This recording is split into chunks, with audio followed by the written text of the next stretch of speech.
নমস্কার, আপনারা দেখছেন সংবাদ শিরোনাম। আমি নন্দিনী।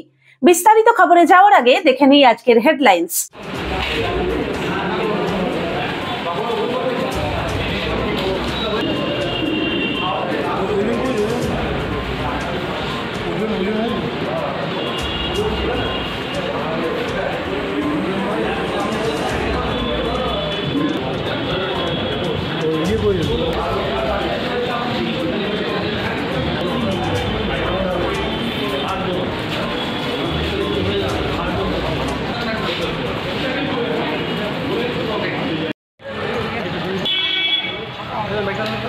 আমাদের 60 বছর পূর্তি হচ্ছে।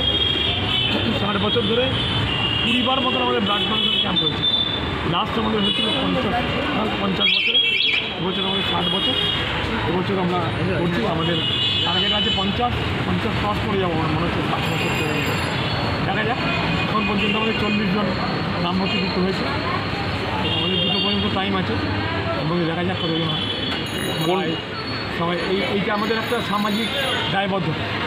আমরা ক্লাব করছি, অর্গানাইজেশন করছি, কিন্তু সমাজের প্রতি কিছু বার্তা দেওয়া যে রক্তদান করতে এগিয়ে আসে। কারণ মুমূর্ষ রোগীকে বাঁচাতে গেলে রক্তের কী প্রয়োজন সেটা যে মুমূর্ষ রোগীর বাড়ির লোক তারা জানে, তার নিকটজনরা জানে কি রক্তের কী প্রয়োজন। যাই হোক, অ্যাওয়ারনেস করতে করতে এখন একটা জায়গায় এসছে। এখন ছেলেরা আমার লোকের এখন আসছে ব্লাড দিতে। এটা খুব ভালো জিনিস। মেয়েরাও অনেকে এসছে এগিয়ে। তো এইটাই আমাদের প্রচেষ্টা।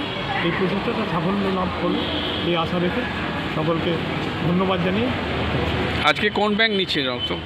নিচ্ছে শ্রীরামপুর শ্রমজীবী। আচ্ছা, সামাজিক কাজ কি বলবেন? আমরা ত্রিপুরা শহরের যারা বিভিন্ন সামাজিক কাজ করে থাকি এবং ক্লাব পরিচালনা করি, যুব সংঘ এখন চুজলোর বুকে টেবিল টেনিসের একটা জায়গা করে দিয়েছে, যেটা অবলুপ্তির দিকে চুজলো। এই টেবিল টেনিস নিয়ে যুব সংঘ যেরকমভাবে এগিয়ে চলেছে, আগামী দিনে আমরা চাই এর অগ্রগতি আরোভাবে এগিয়ে যাক। সুতরাং আজকের যে সামাজিক দায়বদ্ধতা কীর্তিদা বলল, এটা বিরাট ব্যাপার যে রক্তদান মুমূর্ষ রোগীকে বাঁচানোর জন্য আজকে যে পরিমাণে রক্ত এখান থেকে সদস্যা এলাকাবাসী প্রদান করবে, সেটা কিন্তু শ্রমজীবীর মাধ্যমে সারা হুগলি জেলা তথা কলকাতার দিকেও ছড়িয়ে যাবে। এই দান মহৎ দান।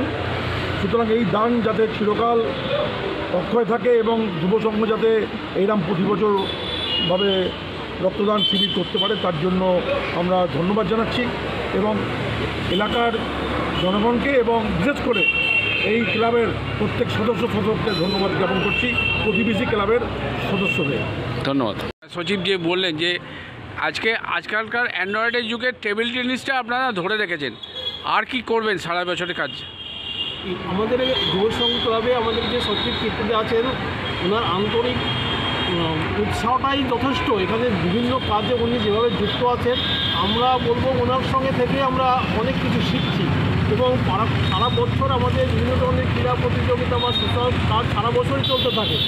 এবং এই বছর রক্তদানটাকে আমরা একটা গুরুত্ব দিয়েছি, কারণ আমরা বিভিন্ন শ্রমজীবী স্বাস্থ্যকেন্দ্রের সঙ্গে যুক্ত আছি বা বিভিন্ন দুস্থ মানুষের সঙ্গে আমরা পরপর যুক্ত।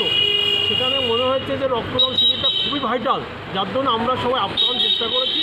সবার প্রচেষ্টায় আশা করছি 60 পার হয়ে যাবে। যদিও আমরা 50 বুক করেছি প্রথম বছর, কিন্তু এখন যা গতি দেখছি 60 পার হয়ে যাবে। এটা আমরা পরিচালনা করে আমাদের খুব গর্ব অনুভব করছি।